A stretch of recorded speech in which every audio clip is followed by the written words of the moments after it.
Hello, this is Bug News, and today we're going to talk about a different world, uh, the 35-year, I guess, reboot, and also the interview on the Breakfast Club, where Kadeem Hardison and Jasmine Guy were interviewed by the Breakfast Club.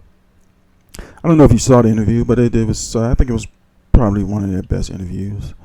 When I say the Breakfast Club that they conducted, and also the information that was given out. Um, but what we learned was that Jasmine Guy was like, I guess, an early Cardi B. Sorry for the complexion reference and the feature reference, if you know what I mean. But maybe she was an early Cardi B because, to some degree, she was very opinionated and as far as on herself and the cast and what was going on at that time. But she pointed out that to no one's surprise, that they weren't getting paid. I guess after they had established themselves, of course, you start out, you might not get paid your value, but after they established themselves, that they weren't getting paid their value, and no one really informed them. They only found out through a conversation with another actor on the number 3 top-rated show during that time, Cheers, and Kadeem talked to Woody Harris about, because Woody Harris had the staff and he had assistants and all this other stuff. So Kadeem, I guess he was like, "How you afford all this?" And Woody kind of gave him an idea of what he was making.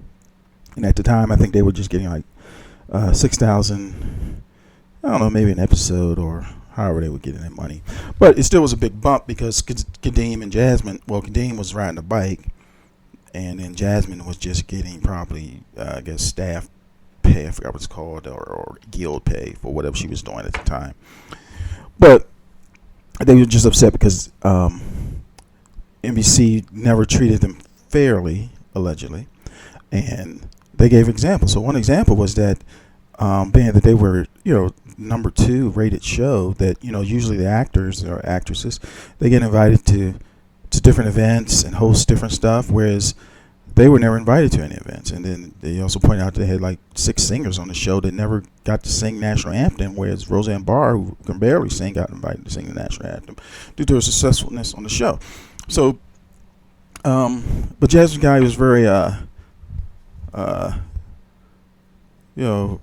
opinionated in her expressions, and pointed out a lot of things that was going on back that time. And she was like, didn't hold anything back in that aspect. So that's why I said she was the Cardi B of that era. But one can say that the interview was pretty interesting. I suggest you check it out. I'll leave the description and a link. And this is Bug News. Please like, share, and subscribe. Thank you very much. Don't forget to hit that notification.